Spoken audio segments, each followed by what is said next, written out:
علامہ مولانا محمد داؤد احمد صاحب فیضی کو آپ کے حوالے کرنے جا رہا ہوں۔ خطیب بے باک، خطیب بے مثال ہیں۔ حضرت کی تقریر کو سماعت کیجئے اور اپنے ایمان کو تازہ کیجئے۔ آئیے آنے والے خطیب، آنے والے عالم نبی، وارث نبی کا استقبال کیجئے۔ نعرہ تکبیر، نعرہ رسالت، مسلک اعلی حضرت، ذکر شہدائے کرب و بلا، علماء اہل سنت، نعرہ تکبیر، نعرہ رسالت، خطابت سے سامعین کے قلوب کو منور مجلہ فرمائے۔ وقار سامعین کرام،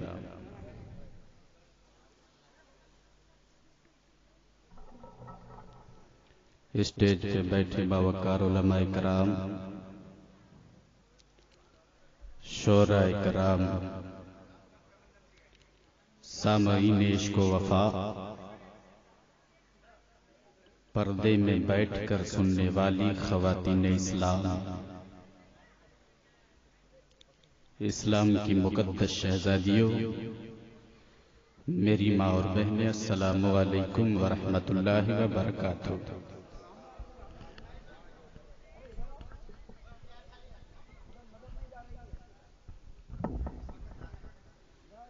میں نے سلام کیا تھا، کچھ لوگوں نے جواب دیا اور کچھ لوگ جواب نہ دے کر کے ایک دوسرے کو دیکھ رہے تھے کس کا کتنا منہ کھل رہا ہے۔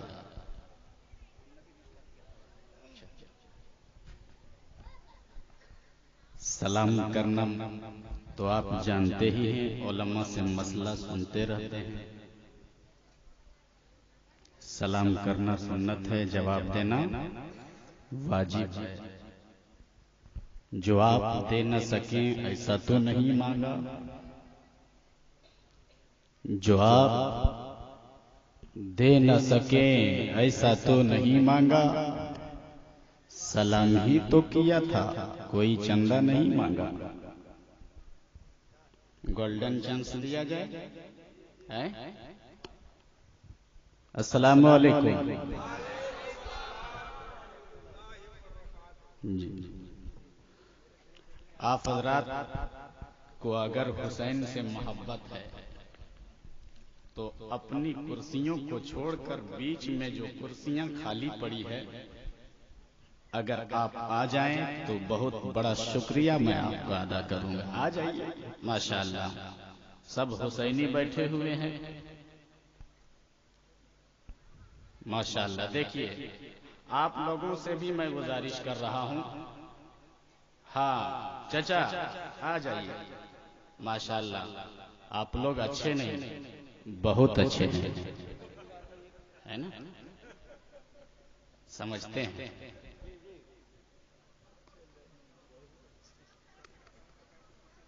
الحمدللہ، الحمدللہ رب العالمین، والعاقبۃ للمتقین،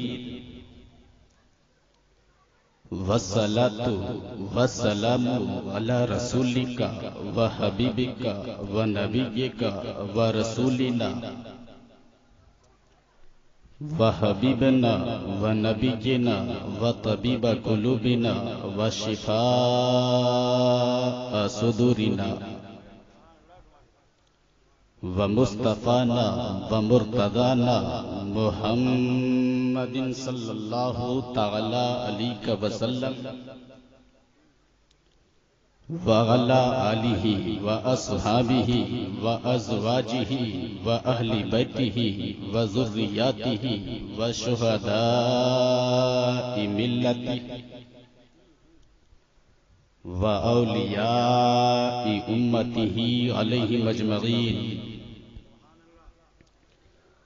اما بعد، فاعوذ باللہ من الشیطان الرجیم، بسم اللہ الرحمن الرحیم۔ ولا تقولوا لمن يقتل في سبيل الله اموات بل احیاء ولکن لا تشعرون۔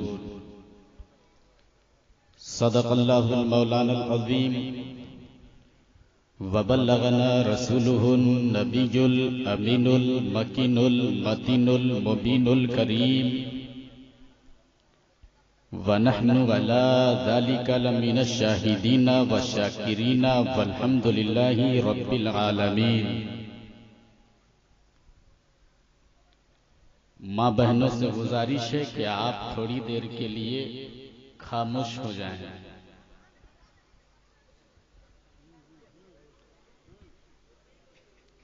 ایک دن اچانک بہت بڑا حادثہ ہو گیا۔ وہ کیا تھا؟ شاعر اسلام حضرت شہباز اختر وارثی نے آ کر کہا کہ مولانا ایک بات بتاؤں؟ تو میں نے کہا ایک بات کیوں بتائیے گا، دو بتا دیجئے۔ تو انہوں نے کہا آج بہت بڑا حادثہ ہو گیا، آج بہت بڑا حادثہ ہو گیا ہے۔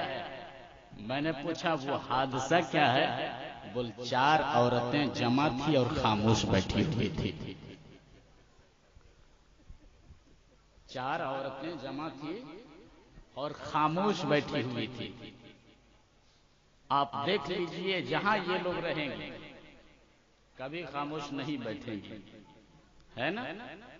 دیکھ لیجئے تقریر ادھر ہو رہی ہے مگر وہ لوگ اپنی تقریر سنیں گی اور کریں گی۔ میری ماں بہنوں سے گزارش ہے اگر میری آواز آپ تک پہنچ رہی ہے تو آپ خاموش ہو جائیں اور تقریر سنیں۔ حضرات، میں نے آیت مقدسہ تلاوت کرنے کا شرف حاصل کیا، اس پر تو کچھ روشنی ڈالوں گا، لیکن آئیے سب سے پہلے انتہائی ادب و احترام کے ساتھ اپنے نبی، ساری کائنات کے نبی، نبیوں کے نبی، پیغمبروں کے پیغمبر، رسولوں کے امام، صبح کائنات کے شمس الضحیٰ، شام کائنات کے بدر الدجا، شافع روز جزا، دافع جملہ بلا، نوشے ملک خدا، سب سے اولا و اعلی، سب سے بالا و اعلی، مصطفیٰ جان رحمت، شمع بزم ہدایت، حضور احمد مجتبی، محمد عربی روحی فدا، صلی اللہ تعالی علیہ وسلم کی بارگاہ بے کس پناہ میں عقیدت و محبت کے ساتھ جھوم کر درود پاک کا تحفہ پیش کیجئے۔ پڑھیے اللہم صلی علی سیدنا مولانا محمد وعلی علی سیدنا مولانا محمد معدن الجود والکرم وبارک وسلم صلو علیہ صلاۃ و سلام علیک یا رسول اللہ صلی اللہ تعالی علیہ وسلم۔ آپ نے درود پڑھا ہے، طبیعت مچل گئی، ایک بار اور نبی اور آل نبی کی بارگاہ میں بآواز بلند اللہم صلی علی سیدنا شفیعنا حبیبنا نبینا مولانا محمد معدن الجود والکرم وبارک وسلم صلو علیہ صلاۃ و سلام علیک یا رسول اللہ صلاۃ دائما سرمدن علیک یا حبیب اللہ صلی اللہ تعالی علیہ وسلم۔ کیا جو غور فصل لے پہ اور ونہر پر، پیار سے بولیے سبحان اللہ۔ دیکھیے میں بار بار آپ سے کہوں گا نہیں، بات اچھی لگے گی تو خاموش مت رہیے گا، ہے نا؟ اور اگر کہنے کی ضرورت پڑے گی تو میں کہوں گا۔ کیا جو غور فصل لے پر اور ونہر پر، نظر ٹھہر گئی میری حسین کے سر پر، نظر ٹھہر گئی میری حسین کے سر پر، اور شعور انتم العالون بانٹنے کے لیے، شعور انتم العالون بانٹنے کے لیے سر حسین سفر کر رہا ہے خنجر پر، سر حسین سفر کر رہا ہے خنجر پر۔ اسٹیج پہ علماء کرام کی نورانی جماعت موجود ہے. مجھ سے پیشتر آپ نے خطیب باوقار حضرت علامہ و مولانا محمد اشرف رضا صاحب قبلہ مدظ اللہ العالی سے بہت ہی پرمغز اور بصیرت افروز گفتگو آپ نے سماعت کیا ہے. آپ کے محلے کے خطیب و امام و علماء کرام تشریف رکھتے ہیں. نقیب اہل سنت حضرت علامہ مولانا ریاض عالم صاحب الیاس رضا صاحب قبلہ مدظ اللہ العالی، جن کی دھواں دھار نقابت سے آپ محظوظ ہو رہے ہیں. شاعر اسلام مداح رسول حضرت شہباز اختر وارسی کی خوبصورت آواز میں خوبصورت کلام بھی آپ نے سماعت کر لیا ہے. یہ علماء کرام اسٹیج پہ تشریف رکھتے ہیں. سب کا نام تو نہیں یاد ہے، مگر اتنا سمجھیے جو جہاں ہے، جو ذرہ جہاں ہے وہی آفتاب ہے. جو ذرہ جہاں ہے وہی آفتاب ہے. جانے والے چلے گئے، میں ان سے کوئی گزارش نہیں کروں گا. آپ بچے کچے ہیں تو دل جمعی کے ساتھ سنیے اور اپنا ایک ہاتھ حضرت امام حسن کے نام پر اٹھائیے اور ایک ہاتھ امام حسین کے نام پر اٹھائیے اور لگائیے تو یا رسول اللہ. اتنا آہستہ نہیں اور زور سے، یا رسول اللہ، یا رسول اللہ، یا نبی اللہ، یا حسین، یا حسین، یا حسین. اب ذرا آگے چلیے. ظلمت کے رگ پہ نور کے آرے حسین ہیں. پیار سے بولیے، پیار سے بولیے. ظلمت کے رگ پہ نور کے آرے حسین ہیں، گردن یزیدیت کے اتارے حسین ہیں. گردن یزیدیت کے اتارے حسین ہیں اور نعرہ لگا کے جائیں گے جنت میں ہم یہی. پیار سے بولو نا، پیار سے بولو. نعرہ لگا کے جائیں گے جنت میں ہم یہی کہ ہم ہیں حسین والے، ہمارے حسین ہیں. ہم ہیں حسین والے، ہمارے حسین ہیں. اور سر ہی دیا ہے، پیار سے بولیے، سر ہی دیا ہے، ہاتھ بچایا یزید سے. سر ہی دیا ہے، ہاتھ بچایا یزید سے. سچ ہے یہی کہ جنگ نہ ہارے حسین ہے. سچ ہے یہی کہ جنگ نہ ہارے حسین ہے. حضرات، اگر آپ کی طبیعت مچل گئی ہے تو آپ جانتے ہیں، آپ کا عقیدہ ہے نا کہ ہم جس محفل میں بیٹھے ہیں امام حسین ہمیں دیکھ رہے ہیں. سبحان اللہ. امام حسین ہمیں دیکھ رہے ہیں. تو جب دیکھ رہے ہیں تو آپ ادب کے ساتھ بیٹھیے اور ادب کے ساتھ بیٹھ کر سبحان اللہ اور الحمدللہ کا ورد کرتے رہیے. اب میں اپنی گفتگو کا آغاز کروں. حضرات، آپ نے اپنے محلے اور معاشرے کو دیکھا ہوگا، معاشرے کو دیکھا ہوگا، اپنے محلے کا جائزہ لیا ہوگا کہ آپ کے محلے میں بہت سارے نمازی بھی ہیں، بہت لوگ ایسے بھی ہیں جو حج بھی کر لیے ہیں، بہت لوگ ایسے بھی ہیں جو زکات بھی ادا کرتے ہیں، بہت لوگ ایسے بھی ہیں جو خوب تقوی شعاری کرتے ہیں.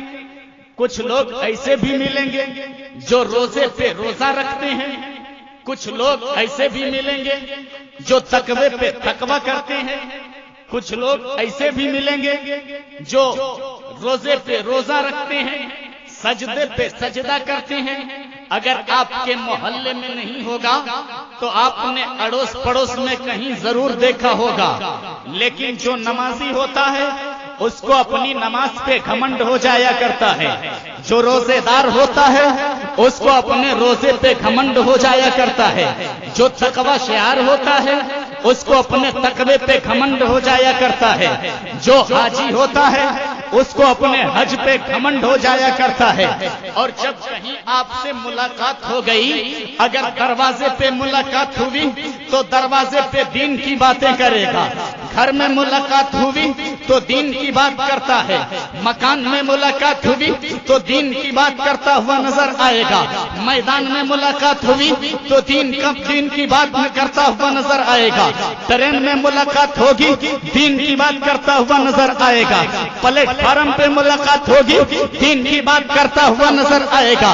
لیکن داؤد احمد فیضی بڑی متانت و سنجیدگی کے ساتھ اور دیانتداری کے ساتھ بتانا چاہے گا، جو لوگ آپ سے ملاقات کرتے ہیں، جس کو اپنی نماز پہ گھمنڈ ہوتا ہے، جس کو اپنی تقوی پہ گھمنڈ ہو جایا کرتا ہے، جس کو اپنے حج پہ غرور ہو جایا کرتا ہے، جو دین کی باتیں کرتا ہوا نظر آتا ہے، نہ دروازے پہ دین نظر آتا ہے، نہ اس کے مکان میں دین نظر آتا ہے، نہ اس کے دکان میں دین نظر آتا ہے، نہ کھیت میں دین نظر آتا ہے، نہ خلیان میں دین نظر آتا ہے، نہ ٹرین میں دین نظر آتا ہے، نہ پلیٹ فارم پہ دین نظر آتا ہے. آپ کہیں گے داؤد احمد فیضی پھر بتائیے نا، ہم لوگ نماز پڑھتے ہیں تو پھر دین کہاں ہے؟ عزیزان ملت اسلامیہ، پلٹ کے میں نے مولانا اشرف صاحب سے پوچھ دیا کہ حضرت بتائیے نا دین کہاں ہے؟ انہوں نے کہا میں جانتا ہوں مگر بتاؤں گا نہیں. میں نے نقیب ہندوستان حضرت علامہ الیاس رضا سے پوچھ دیا کہ حضرت بتائیے نا دین کہاں ہے؟ یہ کہیں گے میں جانتا ہوں مگر بتاؤں گا نہیں. عزیزان ملت اسلامیہ، میں نے شاعر اسلام حضرت شہباز اختر وارسی سے پوچھا کہ آپ بتائیے نا دین کہاں ہے؟ یہ کہیں گے مولانا میں جانتا ہوں مگر بتاؤں گا نہیں. میں نے عرض کیا آپ لوگ جانتے ہیں پھر بھی کیوں نہیں بتاتے؟ تو ان لوگوں نے کہا مولانا اس لیے نہیں بتاتا ہوں، جانتا ہوں مگر سہو ہو سکتی ہے، جانتا ہوں سہو ہو سکتی ہے، جانتا ہوں غلطی ہو سکتی ہے، جانتا ہوں مگر اس میں خود اعتمادی پیدا نہیں ہو سکتی ہے، اس لیے نہیں بتاتا ہوں. اس لیے ایک ایڈریس بتاتا ہوں، ایک پتہ بتاتا ہوں، اس پتے پہ آپ نمبر ڈائل کرو تو میں دین کا پتہ مل جائے گا.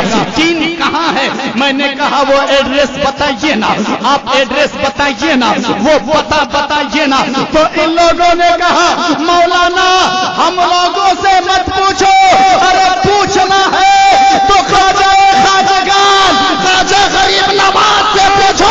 خواجہ غریب نواز فرماتے ہیں شاہ است حسین بادشاہ است حسین دین است حسین دین بنا.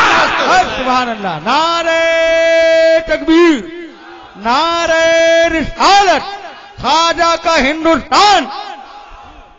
میرے خواجہ غریب نواز فرماتے ہیں حسین شاہوں کے شاہ بھی ہے، حسین بادشاہوں کے بادشاہ بھی ہے، حسین دین بھی ہے، حسین دین کی پناہ بھی ہے. عزیزان ملت اسلامیہ، میں نے پہلے یہی کہا تھا نا کہ لوگ نمازی ہوتے ہیں اسے اپنی نماز پہ گھمنڈ ہو جایا کرتا ہے. لوگ حاجی ہوتے ہیں اس کو اپنے حج پہ گھمنڈ ہو جایا کرتا ہے. جو تقوی شعار ہوتے ہیں اسے اپنے تقوی پہ غرور ہو جایا کرتا ہے.